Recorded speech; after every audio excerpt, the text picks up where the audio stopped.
भैरू बाबा की क्या बात, आवाज सही नहीं आ रही क्यों? अब तो उदासी थोड़ी दिखेगी। जय बोलो भैरू बाबा की। मंच के ऊपर संत शिरोमणि महाराज जी, बंसीदास जी, हमारे पूर्व सरपंच संघ के अध्यक्ष पावटा से मामराज जी और बडाना जी, यह भी जान रहा कि छावड़ी नहीं।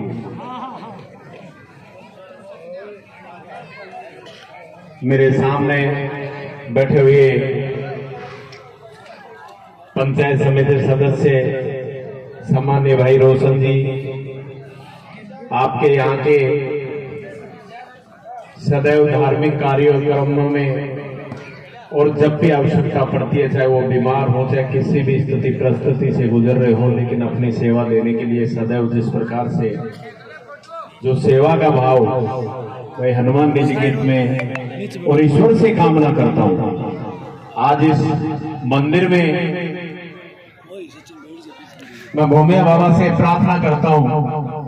कि सदैव आप हमें इसी प्रकार सेवा देते रहें, आपको जल्दी से जल्दी स्वास्थ्य लाभ मिले और हम सब लोगों के बीच में मिलकर हम लोग आगे की तैयारी करें। इसके लिए सदैव हम आपसे ईश्वर से कामना करते हैं कि आपको स्वास्थ्य लाभ जल्दी से जल्दी मिले। मेरे सामने विराजमान परमादरणीय सम्मानीय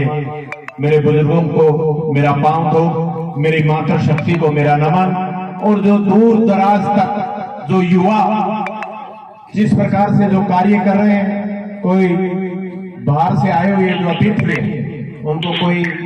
जमाने का कार्य भोजन करा रहा है, कोई पानी पिला रहा है, ये सभी युवाओं को मेरी ओर से दिल की गहराइयों से बहुत बहुत बहुत प्यार भरा नमस्कार। साथियों, वैसे तो जब भी मैं दातिल में आता हूँ तो मुझे कभी ऐसा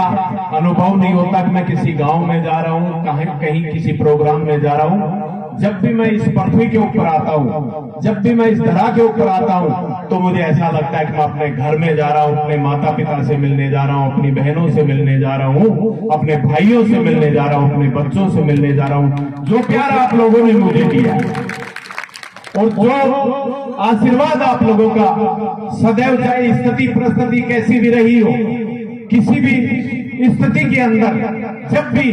कभी रामस्वरूप कसाना के कदम डगमगाते हैं और वो डगमगाते कदमों को सहारा कहीं मिलता है तो आपकी धरा पर मिलता है, आपके आशीर्वाद से मिलता है, आपके सहयोग से मिलता है। स्थिति परिस्थिति बहुत सी बदल जाती है और समय पर सदैव हम सबको, क्योंकि ये भारतीय संस्कृति है कि हमें जब भी आवश्यकता पड़े, ये तो वो वीरों की धरा है जहां हमारी मातृशक्ति ने भी जब आवश्यकता पड़ी देश के लिए, राज्य के लिए, तो अपने पुत्र का भी बलिदान दे दिया। इस मातृशक्ति को मैं नमन करता हूं, इस धरा को मैं नमन करता हूं। ये वीरों की धरा है और यहाँ जब भी आवश्यकता पड़ती है एक दूसरे के लिए लोग बलिदान देने के लिए पीछे नहीं हट सकते। यहाँ ये वीरों में और सदैव चलता रहेगा। अभी जिस प्रकार से कथा चल रही थी महाभारत में कि आपको वरदान मिल रहे हैं, मैं तो इतना कहना चाहता हूँ साथियों, समय पर क्या होगा वो एक अलग बात है, लेकिन जो धर्म के मार्ग पर चलेगा, जो सत्य के मार्ग पर चलेगा, वो सदैव विजय प्राप्त करेगा, और जो अधर्म के मार्ग पर चलेगा, जो असत्य के मार्ग पर चलेगा, उसको कभी विजय प्राप्त नहीं हो सकती। अभी जब स्वागत कर रहे थे सरपंच साहब का, जब कह रहे थे कि भाई आप भी कोई बात कहें तो ऐसे मत, कम से कम बात हो जो सच हो, और आज मैं वही बात कह सकता हूँ कि जो मैं कर सकता हूँ। बिगड़ की हुई बात मैं आपकी ताली बजाने के लिए आपको खुश नहीं कर सकता, इतनी जरूर कह सकता हूं कि मेरे शरीर से जितनी कोशिश होगी कोशिश करूंगा, वादा नहीं करता, जितनी मेरे से मेहनत होगी मेहनत कर लूंगा आपके साथ मिलकर, ये भी दिला सकता हूं मैं कोशिश करूंगा। क्योंकि साथियों, जब भी हम कभी कहते हैं, और मैंने तो पहले भी आज भी कहा है कि रामस्वरूप कसाना की कथनी और करनी में अंतर नहीं है।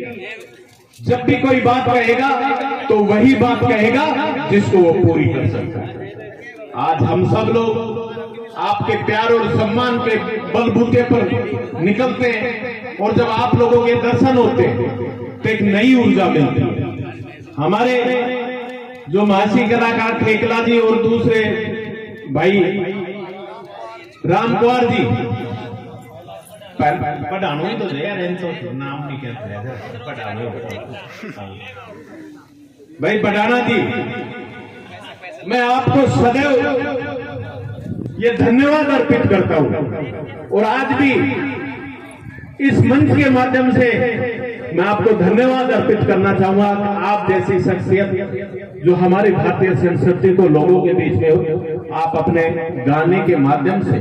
लोगों को इस संस्कृति से रूबरू करा, एक संदेश देते हैं, एक बात कहते हैं कि कितना भी शक्तिशाली क्यों ना हो, लेकिन जो व्यक्ति अधर्म के मार्ग पर चलता है, जो व्यक्ति दूसरों के लिए गड्ढे खोदता है, सदैव उसी गड्ढे में स्वयं को प्रणाम करता है। भाई सरपंच साहब दाताराम जी, जो आपके यहाँ हमने तो सोचा दोनों नेताजी बात में हमने तो सोचा था गांव में पधारा था। आप सबको मैं तो एक बात और कहने आया हूं कि काफी समय से आप लोगों के बीच आने का मौका नहीं मिला, कुछ समय मुझे भी नहीं लगा, लेकिन एक विश्वास दिलाने आया हूं। कोई चुनावी बात नहीं करने आया,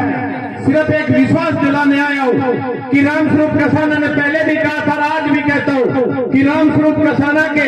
शरीर में रक्त की अंतिम बूंद रहेगी, तब तक आपके लिए लड़ता रहूंगा, आपके लिए संघर्ष करता रहूंगा और जब भी आप लोग बुलाओगे आपके एक बुलाव के ऊपर चलाऊंगा। साथियों, ये शरीर आपका है, ये शरीर जब तक चलेगा आपकी सेवा करता रहूंगा, चाहे चुनाव लड़ूं या नहीं लड़ूं, लेकिन मैंने आपको अपना भगवान माना है और इस भगवान की सदैव सेवा करना ही एक सेवक का धर्म होता है। तो मैं आप सबको ये विश्वास दिलाना चाहता हूं कि जो भी हूं आपका हूं, आपके लिए हूं और जब भी आप लोग मुझे बुलाओगे तो समय पर जरूर पधारूंगा। आपको मेरी ओर से बहुत बहुत धन्यवाद। जय जवान जय किसान, राम राम साहब।